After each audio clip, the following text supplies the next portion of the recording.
जहां पर बीजेपी की सूची पर सीएम भूपेश बघेल ने तंज कसा है। बीजेपी में अभी भी रमन सिंह की चल रहा है। सीएम का यह कहना है टिकट वितरण में रमन सिंह की छाप यहां पर दिखाई पड़ी है। ज्यादातर पुराने चेहरे सूची में शामिल हैं। जो परिवारवाद के खिलाफ बोलते थे वही परिवारवाद को बढ़ावा दे रहे हैं। सीएम भूपेश बघेल का यह बड़ा बयान सामने आया है। तो रायपुर से यह बड़ी खबर है, जहां बीजेपी की सूची पर सीएम भूपेश बघेल ने तंज कसा है और उन्होंने कहा कि बीजेपी में अभी भी रमन सिंह की चल रही है।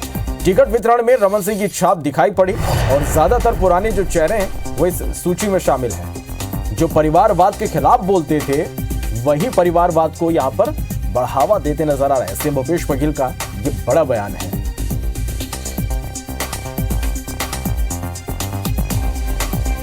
तो 85 सीटों पर बीजेपी ने अपने उम्मीदवारों की घोषणा कर दी है। कल दूसरी सूची बीजेपी ने अपनी जारी की और इसके बाद सीएम भूपेश बघेल का यह बड़ा बयान है।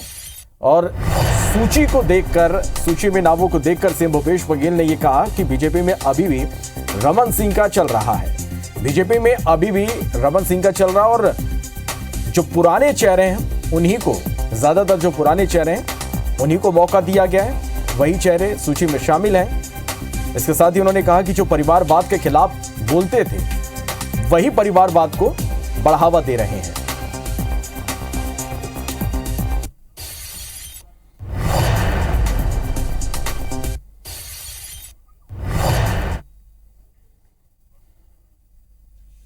रमन सिंह और उसके भांजा अगल बगल के सीट मिला रहे हैं। ठीक है, बलीराम कश्यप के लड़के के यहाँ दिया गया है, वो भी परिवारवाद से, तो कम से कम आधा दर्जन से ऊपर तो परिवारवाद का है। और ये लोग कहते रहे कि सब नया देंगे, लेकिन चला है तो रमन सिंह का, रमन सिंह की ही चल रहा है, दूसरे किसी का नहीं चल रहा है। राजेश राज हमारे संवाददाता हमारे साथ बने हुए। राजेश, बीजेपी की सूची पर सीएम भूपेश बघेल ने तंज कसा है और उन्होंने साफ तौर पर यह कहा, दो बातें उन्होंने कही। एक तो रमन सिंह का ही सब कुछ चल रहा है, दूसरी परिवारवाद को लेकर उन्होंने निशाना साधा। जी देखिए, जिस तरह की टिकट मिली है, बीजेपी ने बांटी है 85 सीटों पे, उसको देखेंगे तो आप भी समझ जाएंगे कि रमन सिंह के मंत्रिमंडल के जितने भी मंत्री वाले चेहरे थे वो लगभग सारे के सारे रिपीट हो चुके हैं। जो हार गए थे पिछली बार भी, उनको भी दिया गया। नंदकीराम कंवर की बात कर ले, महेश गागड़ा की बात कर ले, धर्मलाल कौशिक की बात कर ले, जो पिछले चुनाव पिछली बार भी रहे।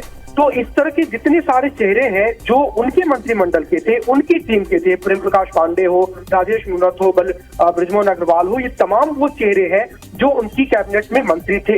और इन सबको टिकट मिला तो जैसे ही टिकट वितरण हुआ, राजनीतिक विश्लेषक से साथ साथ कार्यकर्ता भी इस बात को दबी जुबान एक्सेप्ट कर रहे थे कि वो तमाम चेहरे पुराने रिपीट हुए हैं, जिनको लेकर के 2018 के चुनाव में पराजय के बाद कहा गया कि उन चेहरे से नाराजगी थी। तो एक उनका तंज है और दूसरा जो परिवारवाद है वो अभी आप बयान सुन भी रहे थे का, उसमें उन्होंने जिक्र किया है। तो निश्चित रूप से इन दोनों पॉइंट से विपक्ष आक्रामक है। चलिए, बहुत शुक्रिया इस पूरी जानकारी के लिए।